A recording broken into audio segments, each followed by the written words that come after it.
मुझे बोला गया था कि नोएडा नहीं जाना है। मैंने कहा क्यों? कहा वहां सीएम नहीं जाते। तो मैंने कहा क्या नोएडा यूपी से बाहर है? कहा नहीं साहब, ये मान्यता है कि सीएम उतर जाएंगे कुर्सी से।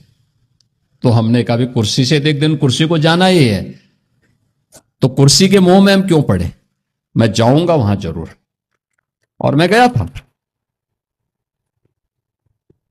वहां पे। जब मैं गया तो मैंने देखा क्यों ये लोग बोलते थे, तो पता लगा वहां 4 लाख मामले बिल्डर और बायर्स के। आप सोचो 15 साल, 10 साल, 20 साल पहले लोगों ने अपनी पूरे जीवन भर की कमाई बिल्डर को दे दी मकान के लिए, फ्लैट देने के लिए, और बिल्डर पैसा दबाई बैठा है, पैसा नहीं दे रहा है, वो मकान नहीं दे रहा है, कब्जा नहीं दे रहा है, बड़ी हाई राइज बिल्डिंग खंडर के रूप में बदल रही है। मैंने बैठक की अथॉरिटी की, Noida authority, greater Noida authority.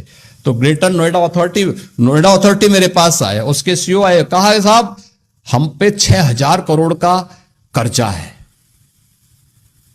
दूसरी अथॉरिटी से मैंने कहा, उसने कहा साहब हम पे 3,000 करोड़ का कर्जा है। तो मैंने कहा यार मैं कहां फंस गया हूं, वो तो सब भिखमंगे हैं। अब इन भिखमंगों से मैं बोलूं कि तुम इन 4 लाख लोगों को मकान दो, तो मैं फंस गया वहां पे। मैंने कहा ये मेरी स्थिति बड़ी अजीब सी है। लेकिन मैंने वहां पे पहले बायर से मैं बातचीत किया, उन्होंने कहा उनकी रो रहे थे साहब, पूरी जीवन भर की हमने कमाई लगा दी, हमें मकान नहीं मिला है, हम बैंक से कर्जा भर रहे हैं, बैंक का कर्जा बढ़ता जा रहा है। मैं बिल्डर के साथ मिला तो बिल्डर अलग से रोए, कहते हैं साहब हमने पैसा लगाया, लेकिन उस समय की सरकारों ने हमें पूरी तरह निचोड़ दिया है, हमारी सामर्थ्य नहीं है। मैंने कहा सामर्थ्य हो न हो, इन गरीबों को मकान तो देना ही पड़ेगा आपको, इन 4 लाख लोगों को मकान देना पड़ेगा। आप दीजिए, मैं पॉलिसी बनाने की तैयारी कर रहा हूं।